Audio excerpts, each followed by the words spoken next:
Good morning, my dear student. Today we will discuss about the topic excretion. This is the last topic of your chapter, and today we will complete it also. And then after you have any doubt in whole chapter, you can ask to me personally. Okay, so here the topic is excretion. Excretion, what does it mean, इसका मतलब होता क्या है? क्योंकि first सबसे पहले जब कभी हम किसी टॉपिक को स्टार्ट करते हैं तो टॉपिक का मतलब क्या है उसके बारे में हम जान ले। तो एक्सक्रीशन मीन्स क्या होता है, क्या समझते हैं आप एक्सक्रीशन से? सिंपली अगर अपन बात करते हैं कि एक्सक्रीशन क्या होता है तो आप सब क्या बोलोगे? Excretion means shitting. Okay, shitting, removal of waste material, है ना। तो शिटिंग जो है वो एक्सक्रीशन नहीं कहलाता है। शिटिंग जो है that is called the egestion, है ना, EGESTION, egestion. Okay, that is called the egestion. Excretion means urinating. What? Urinating. Simply अगर अपन बोलें तो removal of the nitrogenous waste. क्या है? नाइट्रोजीनस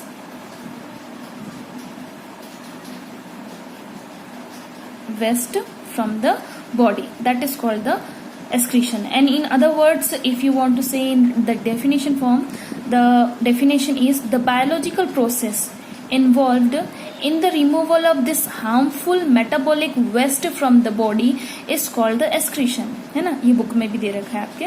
मेटाबॉलिक वेस्ट मीन्स ऐसा जो भी वेस्ट है जो कि आपकी बॉडी के अंदर आपको नुकसान पहुंचाता है। इट मीन्स टॉक्सिक सब्सटेंस, है ना, जो भी आपकी बॉडी को नुकसान पहुंचाता है, that is harmful metabolic waste, that is known as the excretion. Okay, removal harmful metabolic waste from the body is called excretion. Biological process which means जो भी प्रोसेस होती है ह्यूमन बॉडी के अंदर, जैसे कि रेस्पिरेशन है, आपके जो डाइजेशन है, जो हमने ऑलरेडी पढ़ चुके हैं, सारी न्यूट्रिशन है, ये सब प्रोसेस क्या कहलाती है ह्यूमन बॉडी के अंदर? Biological process. और इन सब के इन्वॉल्वमेंट में जो रिमूवल होता है किसी भी सब्सटेंस का, जो भी हार्मफुल सब्सटेंस होते हैं का जो रिमूवल होता है, that is called the excretion.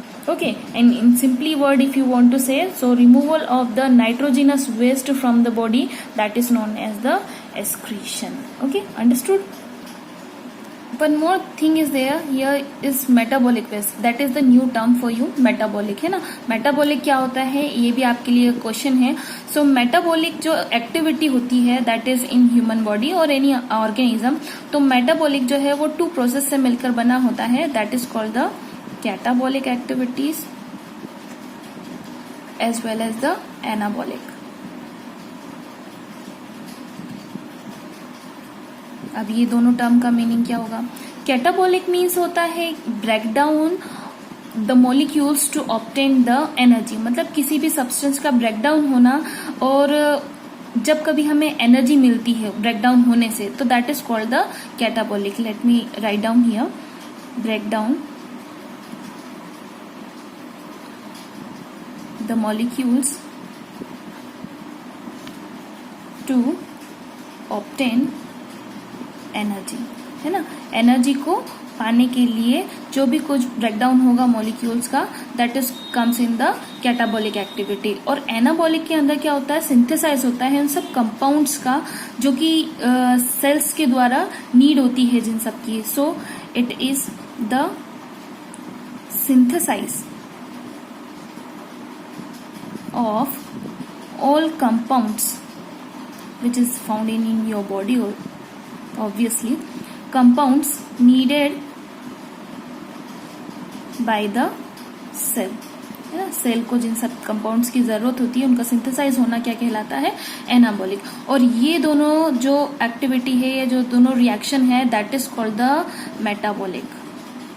Okay, है ना, ये क्या कहलाती है? Metabolic. Simply if you want to say, तो मेटाबॉलिक जो होती है ये सारी रिएक्शंस हैं, केमिकल रिएक्शंस हैं जो कि मेंटेन करने के लिए होती है। कोई भी लिविंग ऑर्गेनिज्म है उसको मेंटेन करने के लिए उसकी जो अंदर मेटाबॉलिक एक्टिविटी को मेंटेन करना होता है, that is in the cell, है ना, सेल के अंदर होता है। तो हम ये बोल सकते हैं कि metabolic is used to describe the chemical reaction which maintain the living state of the cell. Let me clear one more time. metabolic is used to describe the chemical reaction to maintain the living state of the cell. I hope that you understand. Okay, that is the metabolic, catabolic and anabolic activities. So ये सारी metabolic waste जो भी हमने पढ़ा है, ये सारा metabolic waste जो है रिमूव कर दिया जाता है बॉडी से, that is called the excretion. अब हम बात करते हैं कि यूनिसेल्यूलर ऑर्गेनिज्म किस तरीके से एक्सक्रीशन करते हैं और मल्टी सेल्यूलर कैसे करेंगे. ठीक है, तो यूनिसेल्यूलर ऑर्गेनिज्म जितने भी होते हैं वो सिंपल तरीके से एक्सक्रीशन करते हैं by the process of diffusion. Diffusion, simple diffusion से वो क्या करते हैं, अपना सारा जो मटेरियल होता है, वेस्ट मटेरियल, उसको बॉडी के बाहर निकाल देते हैं. They can ride out of it by the simple process of diffusion. And जैसे जैसे ऑर्गेनिजम्स की जो बॉडी होती है वो कॉम्प्लेक्स होती चली जाती है. जैसे कि सिंपल बॉडी है वो काई की बनी हुई है, वन सेल की बनी हुई है, सिंगल सेल, और हम बोल रहे हैं यूनिसेल्यूलर ऑर्गेनिज्म. तो सिंपल सेल है, एक ही सेल की बनी हुई है, तो उनमें ज्यादा कोई प्रॉब्लम नहीं आती. लेकिन जैसे जैसे बॉडी जो है वो कॉम्प्लेक्स होती जाती है, वो मल्टी सेल्यूलर बनता चला जाता है ऑर्गेनिज्म, तो उस समय क्या होता है कि स्पेशल ऑर्गन्स दे दिए जाते हैं स्पेशल फंक्शंस को परफॉर्म करने के लिए. ठीक है, तो वहां पे क्या होगा, स्पेशल ऑर्गन दिए जाएंगे, है ना. जैसे कि अगर हम बात करते हैं ह्यूमन बॉडी की, है ना, तो वहां पे क्या होगा कि लंग्स जो है वो किस चीज का रिमूवल करते हैं, कार्बन डाइऑक्साइड का. हमें जरूरत होती है क्या कार्बन डाइऑक्साइड की? नहीं है, हमारी बॉडी उसको क्या कर देती है, रिमूव कर देती है ना. फिर हमको जरूरत, फिर बात करते हैं कि लीवर. तो लीवर क्या करता है, हमारी बॉडी से जितना भी अमोनिया होता है,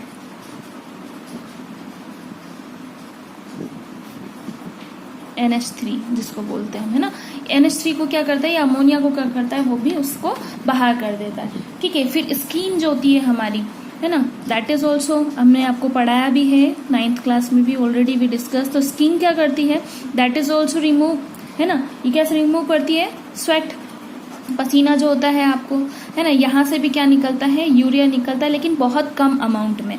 in the last but not the least, और बहुत ज्यादा इंपॉर्टेंट भी है ना, किडनी जिसको हम बोलते हैं.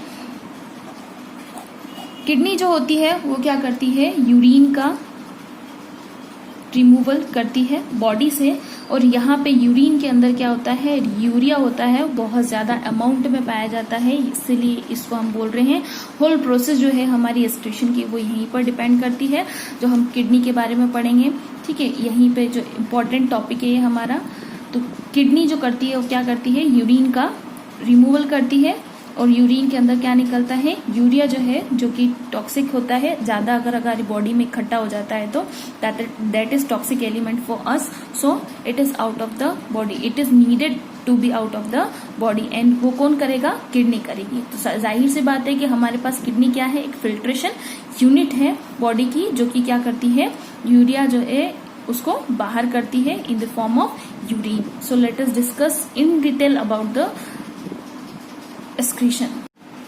So excretion in the human beings, as already I told you, the nitrogenous compound है ना, जो कि हमारी बॉडी से रिमूव कर दिया जाता है, that is called the excretion. आप पूछेंगे नाइट्रोजनस वेस्ट कौन क्या क्या होते हैं, जैसे कि वाटर है, कार्बन डाइऑक्साइड है, फॉस्फेट है, सल्फेट है, ये सब चीजें क्या कहलाती है, नाइट्रोजनस कंपाउंड वेस्ट जो होते हैं वो ये कहलाते हैं. ये सब जो है मिलकर बनाते हैं, even urea also in it.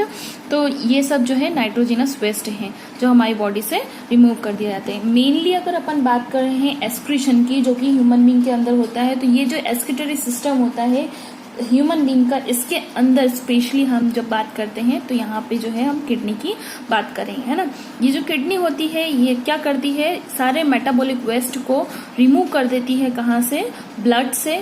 और इसके अलावा ये जो पूरी बॉडी के अंदर जो फ्लूइड होता है, जो उसको कंट्रोल करने का काम करेगी, उसके अंदर जितने भी जो बैलेंस करने का काम होता है, वो हार्मोन बैलेंसिंग हुआ, है ना, और हार्मोन को सिक्रीट करने का काम हुआ, या उनकी जो जितनी भी सारी एक्टिविटीज होती है उनको रेगुलेट करने का काम हुआ, वो कौन करता है, किडनी करती है. तो we can say that the kidney removes metabolic waste from the blood and control the fluid balance by maintaining the homeostasis, provided important regulating activities by the secreting hormones, hormones को secrete करके important activities जो होती है उसको regulate करने का काम, उसको मेंटेन करने का काम कौन करता है? किडनी करती है. Now we will discuss the structure of the excretory system in the human body. Okay, so see, this is the diagram in front of you which is excretory system in the human being. excretory system जो होता है human being के अंदर, इसके अंदर क्या होता है? पेयर ऑफ किडनीज होती हैं. ठीक है, अ पेयर ऑफ, दिखाई दे रहा है सबको? A pair of ureters and a urinary bladder. This is the urinary bladder and the last one is urethra, जहां पे से क्या होगा? आपका यूरिन जो है वो बाहर आ जाएगा. यहाँ पे हम बात कर रहे हैं, सबसे पहले हम देखें कि यहाँ पे किडनी से जो जुड़े हुए हैं एक रेनल आर्टरीज हैं. रेनल बोलते हैं, रेनल आर्टरीज मतलब ये बोल सकते हो आपकी यहाँ से जो ट्यूब होती है, जो नसें होती हैं, उनको क्या कहा जाता है? That is associated with the kidney, that is known as the renal tubules. See, this is the pair of kidney. Kidney is of bean shaped, bean shape की होती है किडनियां जो होती है हमारी, that is of bean shaped and here the pair of kidney. Okay, already मैंने आपको बोला कि इससे जो ट्यूब्स निकली होती हैं आने के लिए, ब्लड सप्लाई है ना, जो है आना और जाने के लिए, तो that is called the renal arteries. Renal कहा जाता है इनको, रेनल आर्टरी कहा जाता है.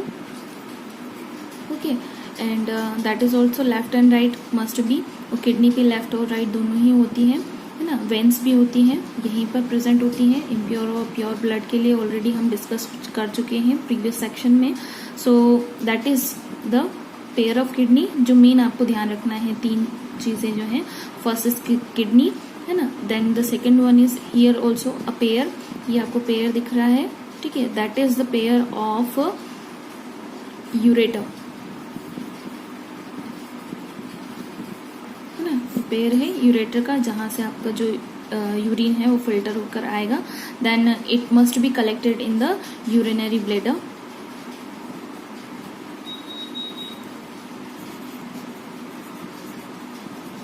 यहाँ पर आपके यूरिनरी ब्लैडर के अंदर कलेक्ट हो जाएगा and that is known as the urethra, जहां से जो है आपका यूरिन जो है वो बाहर पास आउट कर दिया जाएगा. तो मेन चीजें आपको ध्यान रखनी है with their functions. Okay, so that is a kidney, pair of kidney. It is filtration unit, आपको पता है ना, फिल्टर करने के लिए काम आ रही है. पेयर ऑफ यूरेथ्रा, जो कि आपको पास करने के लिए, यूरिन पास करने के लिए पैसेज है, पाथ है. Then after it must be collected in the urinary bladder, bladder के अंदर कलेक्ट होगा. Then it must be pass out through the urethra. Okay, तो ये जो यूरिनरी ब्लैडर है ये हमारे ऊपर डिपेंड करता है, ये जो फंक्शन करता है ये हमारे ऊपर डिपेंड करता है कि हम कितनी देर तक यूरिन को रोक सकते हैं, नहीं रोक सकते हैं. तो ये जो फंक्शन होता है that is the involuntary function, हमारे ऊपर डिपेंड करता है ना. तो हम इसको कंट्रोल कर सकते हैं. अब बात आती है कि यूरिन जो है वो कैसे प्रोड्यूस होता है, हाउ इट मेक्स, है ना, वो बनता कैसे है और प्रोड्यूस कैसे होता है. Now we will discuss this. कैसे बनेगा यूरिन? यूरिन जो है वो कहाँ पर बनना स्टार्ट होगा? आपके जो फिल्टर कहाँ पे होगा? सबसे पहले तो किडनी के अंदर ही होगा. और इस किडनी के अंदर बहुत सारी ऐसी फिल्ट्रेशन यूनिट होती है जहाँ पे जो है वो यूरिन जो है वो बनना स्टार्ट होता है या फिल्टर होना स्टार्ट होता है. तो हम इसे बोल सकते हैं कि यहाँ पे बेसिक फिल्टरिंग यूनिट होती है किडनी के अंदर, जिसको हम क्या बोलते हैं? नेफ्रॉन. क्या बोलते हैं? नेफ्रॉन्स. दैट न्यूरॉन अलग होता है, वो दिमाग में होता है हमारे, ठीक है ना, ये वो ब्रेन के अंदर होता है. आप दोनों को मिक्स ना करें.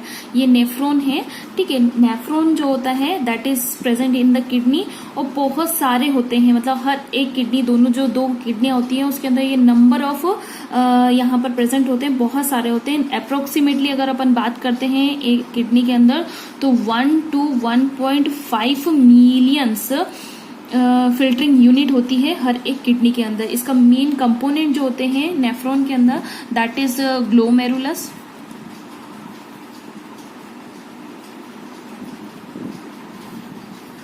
Next one is Bowman capsule. Bowman's capsule, इसका नाम जो है वो साइंटिस्ट के नाम पे रखा गया है, that's why it is like that.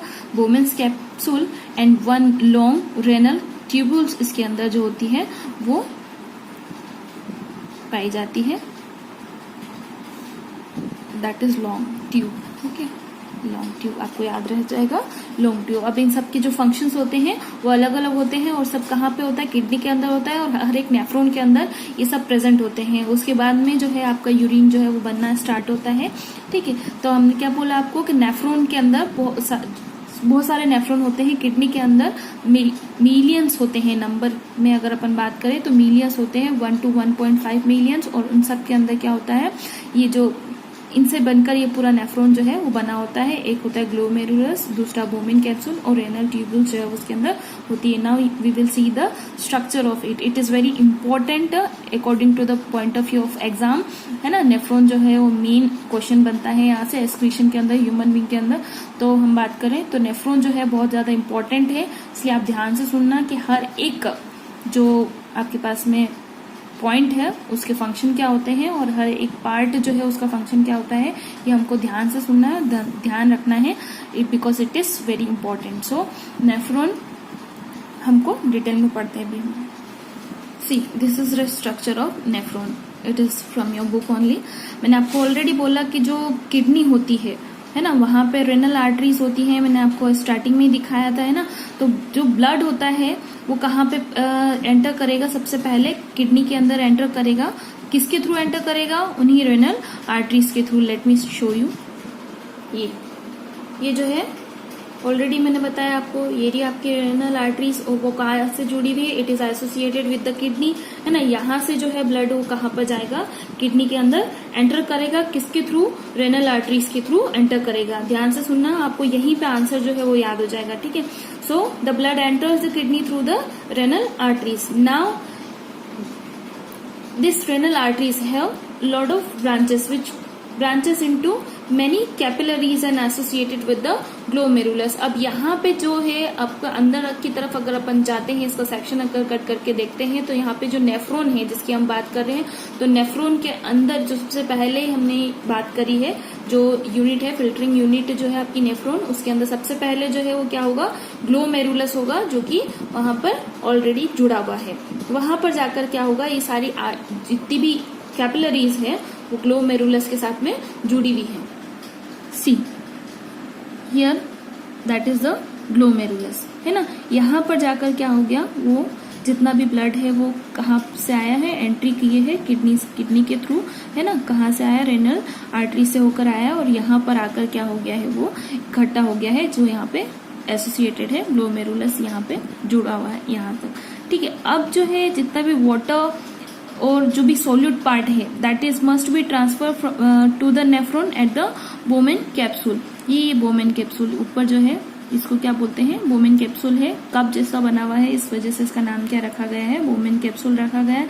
यहाँ पे जितना भी पानी है या जितना भी सॉल्यूट पार्ट है, that is transfer to the nephron. यहाँ से नेफ्रॉन को क्या कर दिया जाएगा, ट्रांसफर कर दिया जाएगा। देखो ये रेनल आर्टरीज है, ठीक है, बोमेन कैप्सूल है, ये ग्लोमेरुलस है, ये यहाँ से क्या होगा, एंट्री हो जाएगी। जितना भी आपको रेड पार्ट दिखाई दे रहा है, सबसे पहले इम्प्योर है, तो ये सब जो है यहाँ से आपको अंदर की तरफ जाएगा, है ना, बोमेन्स कैप्सूल के अंदर जाकर इकट्ठा होगा। यहाँ पे अब क्या होगा, कुछ ऐसी प्रोएक्सिमल ट्यूब्यूल्स हैं, ये ट्यूब्स जो है उनको प्रोएक्सिमल ट्यूब्यूल कहा जाता है। यहाँ पर ट्यूब्यूल्स होती हैं जो कि क्या करेंगी, एमिनो एसिड, ग्लूकोज, सॉल्ट जितना भी होता है उसको दोबारा से रीअब्जॉर्ब करेंगे, है ना, और कहाँ पे भेज दिया जाएगा, उसको मतलब जो है ऐड कर दिया जाएगा यहीं पे। ये सब प्रोसेस जो हो रही है वो यहीं पर हो रही है, बोमेन कैप्सूल के अंदर, है ना, यहीं पर हो रही है। इसमें क्या होगा, यूरिन के साथ में ऐड कर दिया जाएगा, जितना भी होगा पहले रीअब्जॉर्ब कर लेंगे, उसके बाद में अगर जो खराब है उसको कहाँ पे ऐड कर दिया जाएगा, जो यूरिन है उसके अंदर ऐड कर दिया जाएगा। उसके बाद में वो फिल्टर होगा, ये सब प्रोसेस किडनी के अंदर हो रही है ना, फिल्टर होगा और उसको लूप ऑफ हैनले के अंदर भेज दिया जाएगा, जहां पे पानी और एब्जॉर्ब किया जाएगा, बहुत और पानी जो होगा वहां से एब्जॉर्ब कर लिया जाएगा। ठीक है, ये सब जो है यहाँ पर ये प्रोसेस जो है पूरी यहीं पर हो रही है। अब जो है दोबारा से जो फिल्टर है उसको कहाँ पे भेज दिया जाएगा, वापस से अपवर्ड डिस्टिल ट्यूब के अंदर भेज दिया जाएगा। ये ट्यूब जो है, ये पार्ट ऑफ ट्यूबुलस नेफ्रॉन, ये यहाँ पर जो है सब फिल्टर होता चला जाएगा और फाइनली जो है इनके अंदर कलेक्ट किया जाएगा। ये जो ब्रांचेस दिखाई दे रही है आपको, इनके अंदर जो है आप कलेक्ट कर लिया जाएगा। एक फाइनल डक्ट कहलाती है इसके अंदर। इस कलेक्टिंग डक्ट जो है इसके अंदर क्या है, वो जो फिल्टर हुआ है उसको दोबारा से यहाँ पर कलेक्ट कर लिया जाएगा। अभी कलेक्ट करने के बाद में ये वापस से जो है नेफ्रॉन जो यूनिट हमने बताया वहां पर जो है आपकी कलेक्ट हो जाएगी। और कलेक्ट करने के बाद में जो किडनी है वो क्या करेगी, यूरेटर के थ्रू, जो मैंने आपको पेयर ऑफ यूरेटर बताए थे उसके अंदर जो किडनी है उसको पुश कर देगी, जितना भी यूरिन जो है आपको पुश कर देगी। और उसके बाद में वो ट्रांसफर कर दिया जाएगा यूरिनरी ब्लैडर में, और यूरेथ्रा के थ्रू होकर जो है यूरिन आपका जो है वो बाहर कर दिया जाएगा।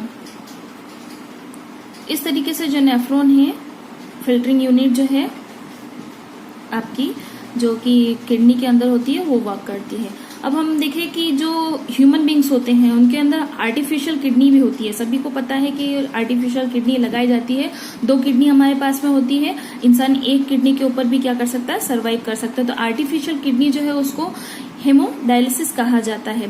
किडनी जो है एक वाइटल ऑर्गन है, मतलब जो हमारी बॉडी के लिए जरूरी है, स्पेशल है, बिना इसके हम सर्वाइव नहीं कर सकते। तो वाइटल ऑर्गन है हमारी बॉडी के अंदर किडनी, जो हमें जरूरी है।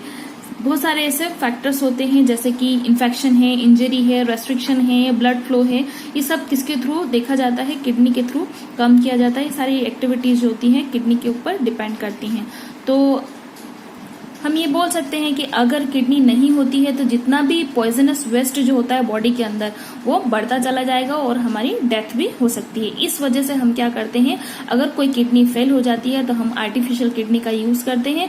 और ये आर्टिफिशियल किडनी जो होती है वो किस लिए लगाई जाती है, नाइट्रोजनस वेस्ट जो होता है हमारी बॉडी के अंदर उसको फिल्टर करने के लिए, उसको रिमूव करने के लिए ब्लड से उसको लगाया जाता है। That is called the dialysis. ये प्रोसेस क्या कहलाती है, डायलिसिस कहलाती है। और इसको जो हम रिमूव करते हैं, आर्टिफिशियल किडनी जो लगाई जाती है उसको हीमोडायलिसिस कहते हैं। अब ये वर्क कैसे करती है, देखो आपको दिख रहा होगा है ना, वो ये ह्यूमन बीइंग है, यहाँ पे जो है पंप लगाया गया है पूरा। यहाँ पे क्या किया जाता है कि एक फ्रेश सॉल्यूशन तैयार किया जाता है, जैसे कि आपको दिख रहा है, एक इम्प्योर किया जाता है। ये सारी जो ट्यूब्स लगाई जाती हैं, that is selectively permeable membrane जो होती है उसके थ्रू ये पंप लगाया जाता है। और हमारी जो आर्टरीज और जो वेन्स होती हैं, जो प्योर और इम्प्योर ब्लड जो होता है, दोनों ही को यहाँ पे क्या कर दिया जाता है, बांध दिया जाता है। जब ये बांधते हैं तो यहाँ पे क्या होता है, जो ह्यूमन बॉडी के ऊपर थोड़ी सी स्वेलिंग टाइप आ जाती है, थोड़ा सा मोटा हो जाता है। अगर किसी ह्यूमन बींग को ऐसे आर्टिफिशियल किडनी का या हीमोडायलिसिस किया जाता है तो उसकी बॉडी पे आप देखना जगह जगह पर जो है थोड़ा सा उभरा जो पन है वो दिखाई देता है, मोटा मोटा दिखाई देता है। क्यों? क्योंकि वो क्या करते हैं, ये जो जो आर्टरीज होती है, जो वेन्स होती है, उनको एक जगह पर बांध देते हैं। बांध देने के बाद में ये देखो आप 2 पाइप लगा रखे हैं, दोनों ही जो है, मतलब प्यूरिफिकेशन का काम कौन करेगा, अंदर जाने के बाद में वो सारी आर्टरीज और वेन ही करेगा। लेकिन यहाँ पे बाहर जो है उस तरीके का अरेंजमेंट किया जाता है। तो यहाँ पे नोड बांधी जाती है, दोनों को बांध दिया जाता है। और उसके बाद में जो है आपके जो नाइट्रोजनस वेस्ट जो प्योर किया गया है उसको यहाँ पर भेज दिया जाता है। बाकी का काम जो है वो बॉडी ही करेगी। तो इस तरीके से जो है वो फिल्टर किया जाता है बाहर ही और फिर बॉडी के अंदर भेज दिया जाता है ना। इसी तरीके से जो है आपकी आर्टिफिशियल किडनी जो है वो वर्क करती है। आप ये एज्यूम कर सकते हैं कि कितना फिल्ट्रेशन होता होगा। See it is return normally in a healthy adult, मतलब जो एक हेल्दी एडल्ट होता है उसके अंदर हम बात करते हैं।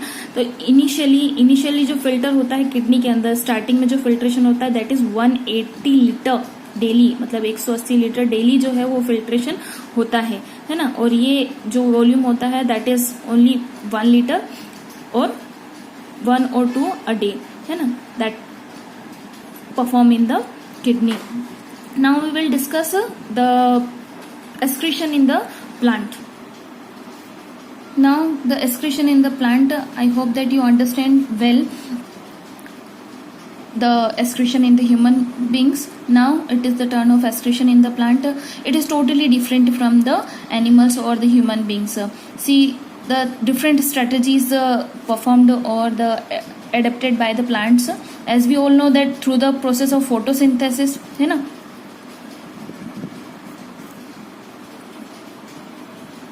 फोटोसिंथेसिस की प्रोसेस के थ्रू जो है प्लांट क्या करते हैं, ऑक्सीजन को रिमूव करते हैं, वाटर को रिमूव करते हैं, ऐसे ही वो क्या कहलाएगा, उनके लिए वेस्ट प्रोडक्ट कहलाएगा, है ना। इसके अलावा जो है आपने देखा है कि फोटोसिंथेसिस के अलावा अगर अपन बात करते हैं तो जो ट्रांसपीरेशन की जो प्रोसेस होती है ना, जहाँ पे बहुत ज्यादा अमाउंट में जो होता है, बहुत ज्यादा अमाउंट में क्या होता है, ट्रांसपीरेशन की प्रोसेस के अंदर क्या होता है, बहुत ज्यादा अमाउंट में जो वाटर होता है वो क्या कर दिया जाता है, रिमूव कर दिया जाता है प्लांट्स के थ्रू, है ना। ऐसे ही बहुत सारे टिश्यूज होते हैं जो कि रिमूव कर दिया जाते हैं। आपको देखा होगा बार्क जो होती है प्लांट्स के ऊपर, जो छालें होती है बार्क जिसको बोलते हैं, that is also the waste product, है ना। डेड हो जाते हैं तो वो वहां से निकाल दिया जाता है। इसके अलावा जो आपने गम्स देखे होंगे, गोंद देखा होगा ना सबने, गोंद जो होता है, जो प्लांट होता है उसके ऊपर बहुत सारे जो गम प्लांट जो होता है उसके ऊपर आपने देखा होगा साउड ग्रोथ जो निकल जाते हैं, जो गम निकलता हुआ दिखाई देता है, that is a waste product for them, है ना। वो वेस्ट प्रोडक्ट होता है। या रेजिन जो होती है, किशमिश आपने देखी होगी, है ना, वो भी इसी से बनती है। तो ये सब जो होता है क्या है, वेस्ट प्रोडक्ट है। या फिर आप देखो कि जो प्लांट होते हैं वो क्या करते हैं, अपनी जो लीव्स होती हैं उनको क्या करते हैं, शेड ऑफ करते हैं। जब कभी सीजन आता है तो वो क्या करते हैं, उनको पत्तियों को गिरा देते हैं, that is the waste product for them, that's why it is free out of it, है ना। वो उनको छोड़ देते हैं। तो इसी तरीके से क्या करता है प्लांट जो है वो एक्सक्रीशन करता है through the process of photosynthesis, transpiration. Photosynthesis में क्या हो गया, ऑक्सीजन का रिमूवल हो गया, है ना, वाटर का रिमूवल हो गया। ट्रांसपीरेशन की प्रोसेस में ज्यादा अमाउंट में अगर वाटर है तो वो वहां से रिमूव हो गया। इसके अलावा गम, रेजिन, लीव्स, ये सब क्या होती हैं, जब अगर पूरी तरीके से अगर खाना बन जाता है उन प्लांट्स के अंदर और उसको गिराना होता है, रिमूव करना होता है, तो वो क्या करते हैं, इसी तरीके से अपना जो है प्लांट जो है वो शेड ऑफ कर देते हैं लीव्स को। या वेस्ट प्रोडक्ट होता है तो गम्स निकाल देते हैं, रेजिन्स जो होती है वो निकाल देते हैं, that is all known as the waste product for them. ये फूड जो बहुत ज्यादा अमाउंट में इकट्ठा हो जाता है तो वो क्या करते हैं, उसको बाहर निकाल देते हैं। प्लांट्स जो होते हैं वो एक्सक्रीट करते हैं कुछ वाटर सब्सटेंस, पानी के अंदर भी जो है वो रिमूव कर देते हैं। यहाँ पे जो है आपका चैप्टर जो है वो फिनिश होता है। I hope that you understand it very well, and still if you have any doubt you can contact with me, and now you can learn whole chapter, their question answers, and the objective type question also, and in the next video we will discuss the next chapter. Thank you and have a nice day.